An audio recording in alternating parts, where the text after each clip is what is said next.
Wrestling family, what do they say? You never know what you got till it's gone. And those words have never hit this hard when it comes to streaming platforms until I think about how good we had it with the WWE Network. We had it good. We had it real good, okay? For $9.99 a month, essentially $10 a month, we got WWE PLEs, NXT on a weekly basis, NXT takeovers. We had back catalog and archives from WWE history, TV shows that nobody asked for. Nobody asked for those.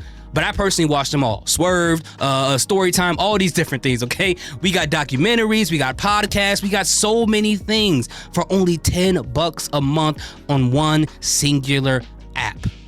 And nowadays for $10, you can't even get a full meal. But for $10 back then, you can get a whole month of entertainment from professional wrestling, which is crazy. Now you got to get Peacock, which they just raised their prices in order to watch PLEs from NXT, to go back and watch the WWE back catalog, whatever they have available. I don't even know if they have all of it there. And then you got to get the ESPN Unlimited app to watch the PLEs from WWE.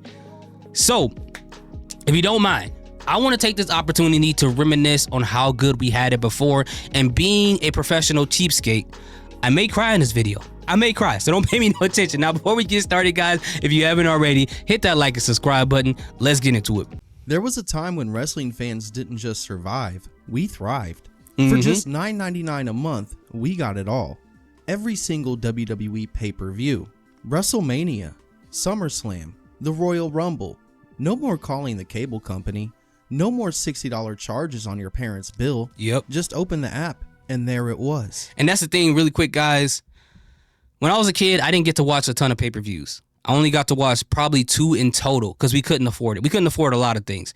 And the only reason why I was able to watch those 2 is because I had a friend whose dad liked wrestling, and whenever we went over there to watch a PLE, they had it already paid for. They had money like that. But for me, I had to wait months after the PLE was over, after it was already spoiled, to go to like a Blockbuster or a Family Dollar store or the library or the thrift store and hope and pray that they had that tape or that DVD available for me to watch it. Otherwise, I never got to watch it. So when WWE Network came out and I had all of these pay-per-views available, I sat down and watched all of them. I made use of that $10 a month, man. That was heaven for me.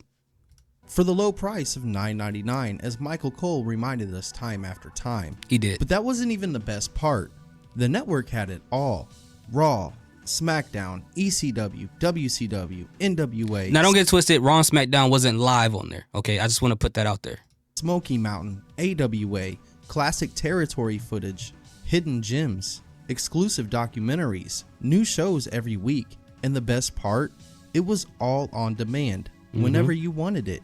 It felt like wrestling had finally arrived in the digital age, and the fans were treated with respect. But today, that dream is dead. The network has been gutted, chopped up, sold off. If you're in the US, you're stuck with Peacock, a streaming service that edits out the gritty parts and buries the archives. If you're overseas, you'd better have a Netflix account, and you'll just get what you're given. So what happened? How did WWE go from creating the most ambitious streaming platform in pro wrestling history to killing it off? This is the rise and fall of the WWE Network. Before there ever was a WWE Network, the idea of a full-time wrestling channel seemed like fantasy. But WWE, then still WWF, had big dreams long before streaming was part of the conversation. Back in the year 2000, WWF had just left the USA Network for TNN and Viacom. That messy departure triggered a lawsuit, but what came out in court was even more revealing. WWE wanted to create their own cable network. Linda McMahon testified that the company had even tried to buy the Sci-Fi Channel to turn it into a 24/7 wrestling station. USA executives shot the idea down. So they essentially were trying to be the ESPN of professional wrestling, because if you look at ESPN's model, it's been this way for a long time, being a channel where there's 24-hour sports related content, from updates to scores to highlights to all these different things. It seemed like Vince was trying to do that. Now, not to give Vince too much credit, but there are some things you got to give him credit for, and his ambition to try to carve his own lane was something that was unrivaled when it comes to professional wrestling. Unrivaled. To try to be your own channel, because if you look at how Triple H and TKO and Endeavor do things right now, they seem to be doing a lot of collaborative efforts, right? They're not trying to create their own lane. They're trying to essentially partner with different people and go wherever the money is, right? For better or for worse. But a company trying to do their own thing, I got to give a salute just off of that alone, okay? Nothing else, just that. So instead, the dream was shelved. For now. Throughout the 2000s, WWE played with the idea. They launched WWE 24/7 On Demand, a service that let you watch classic matches through your cable box. It was cool, but it was limited, and it cost more than most people were willing to spend for archived footage. But WWE never stopped thinking bigger. By 2011, Vince and the company began floating the idea of a real WWE network. This time, not a cable channel, but something totally new, something digital, something ahead of its time. In late 2011, WWE started conducting fan surveys where they asked, would you pay for a WWE streaming service? Would you subscribe if it included every pay-per-view? What if it had exclusive shows?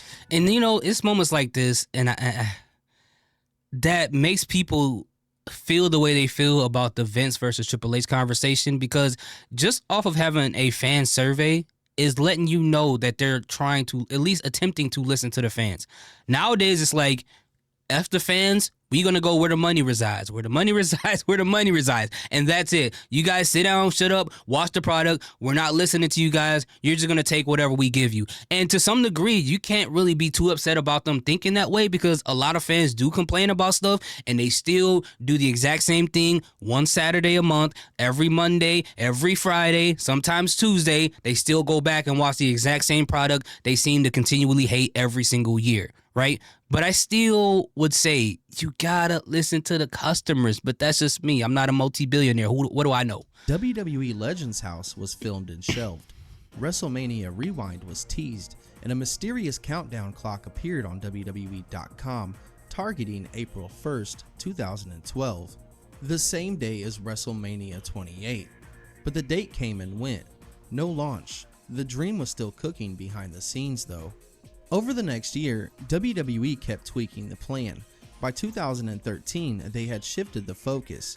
Instead of a premium cable channel, they would go full OTT, over-the-top digital streaming. They partnered with MLB Advanced Media, the same company that built the infrastructure for MLB.TV. This gave WWE a solid technical foundation for on-demand content and live streaming. It was a massive risk, but one Vince McMahon was willing to take.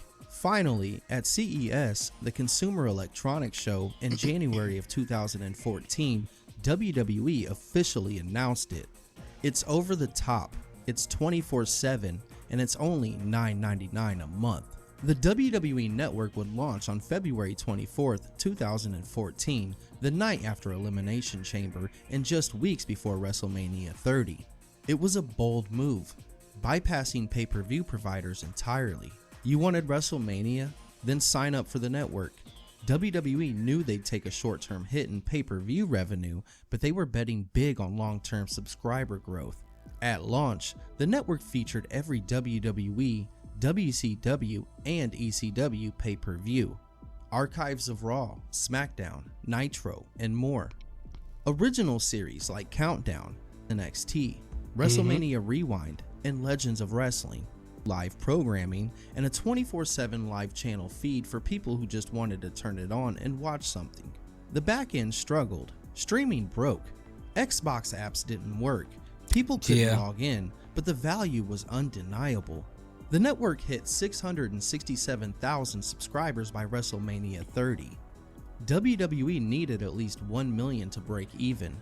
They weren't there yet, but the fans were loving it. WWE's next move? Go global. In 2014, they would launch in Canada, Mexico, Spain, Australia, Singapore, and Hong Kong. The network would roll out in the UK and Ireland in January of 2015. India would join in November. By early 2016, WWE Network was available in dozens of countries. The numbers kept climbing. 1 million subs by January 2015, 1.3 million by mid-2015, 1.5 million by WrestleMania 32, and RIP. 2.1 million total users by 2018. For a few glorious years, WWE was ahead of every other sports brand. UFC didn't have a dedicated network like this. MLB.TV wasn't doing original documentaries. Even Netflix didn't have a live sports style format. And WWE kept pumping out content.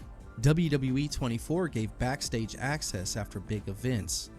Ride-along shows. And that's the thing too, man. When people talk about Unreal and they're like, they never would done, bro. Backstage was available, bro. That's what I keep trying to tell people. This has been happening for a long time. Superstars traveling together. Breaking Ground took fans inside of NXT.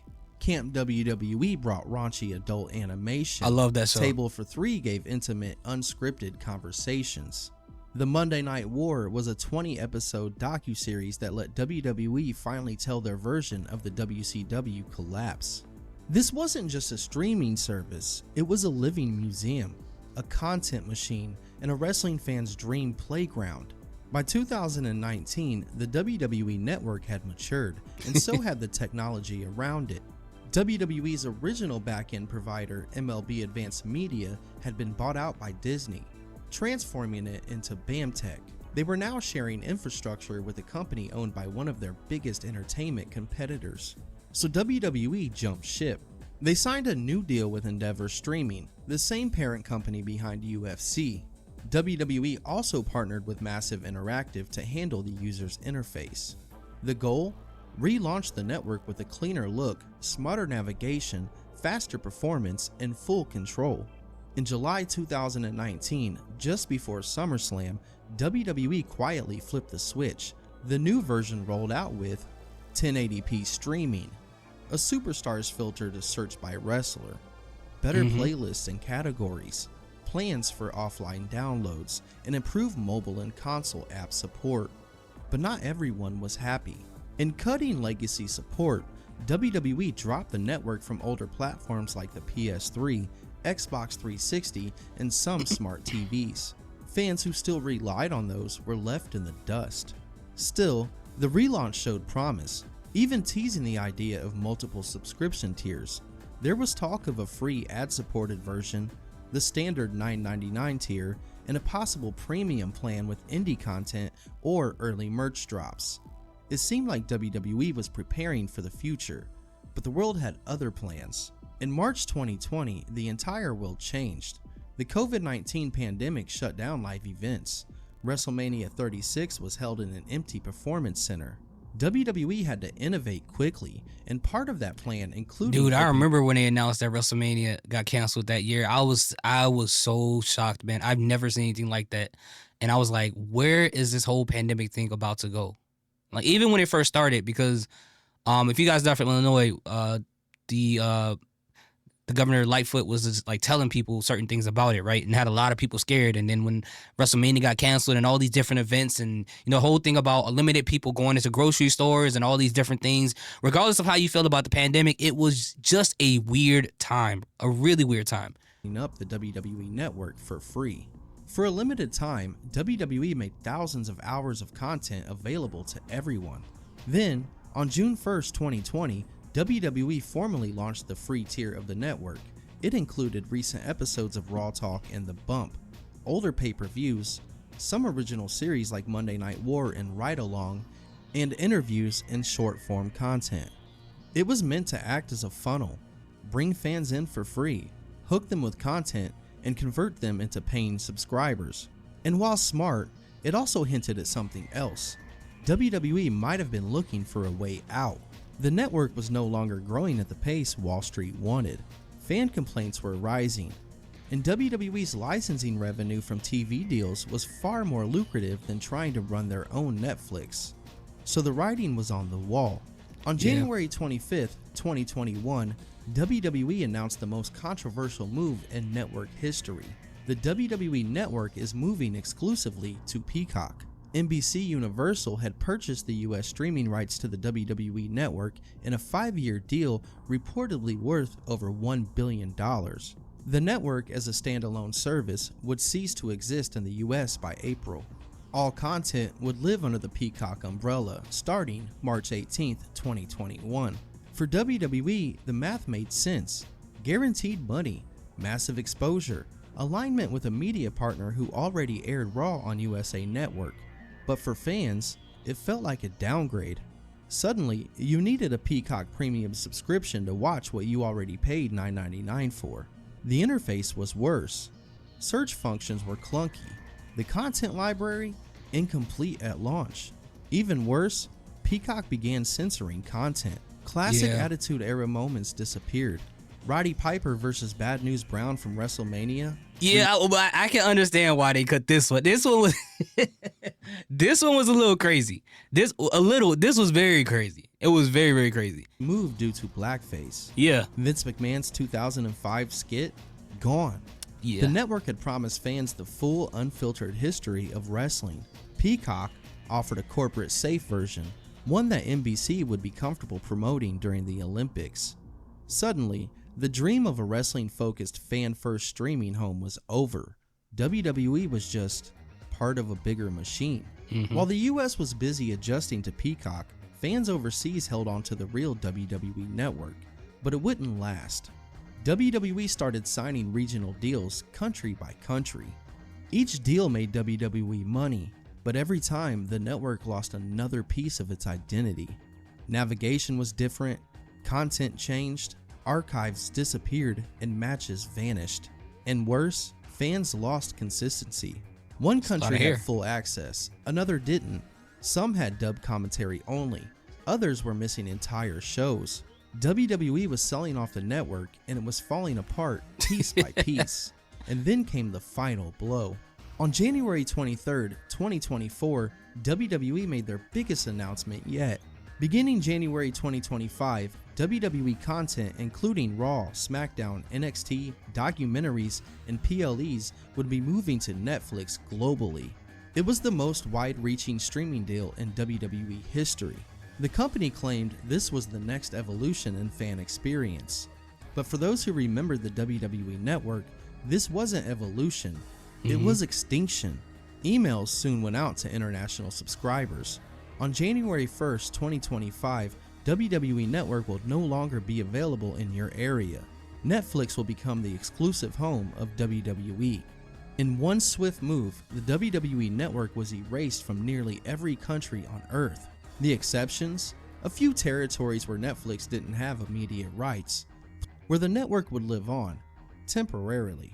But for the rest of the world, WWE Network was finished.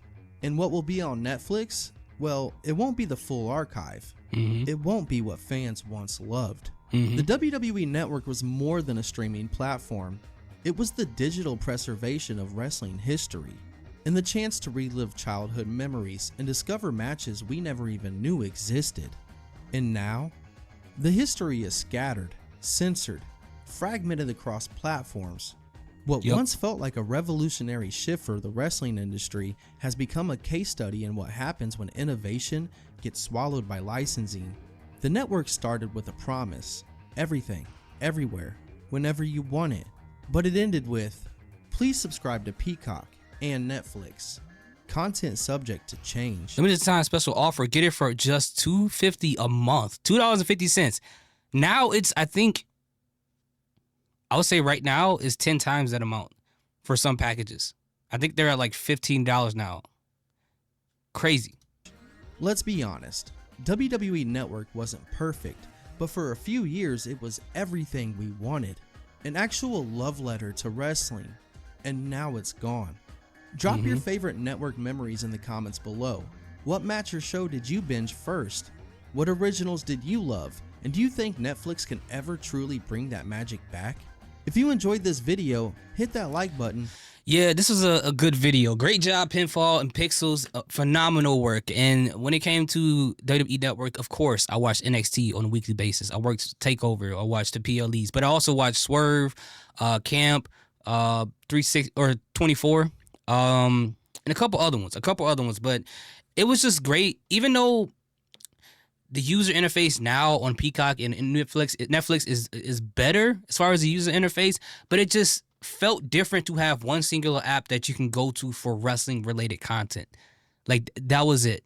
One place that you should subscribe to and have everything that you needed from WWE right there in that app. And those days are behind us, unfortunately, but hopefully they'll find a way to combine everything. This is what happens when you know, like you said, when it comes to licensing, when people sign contracts at different places and different streaming platforms for licensing, they're currently in a deal with Peacock right now. You know, they're currently in a deal with Netflix and USA and all these different places. So it's going to be almost impossible for them to combine everything into one singular app until maybe 2028, 29 or something like that.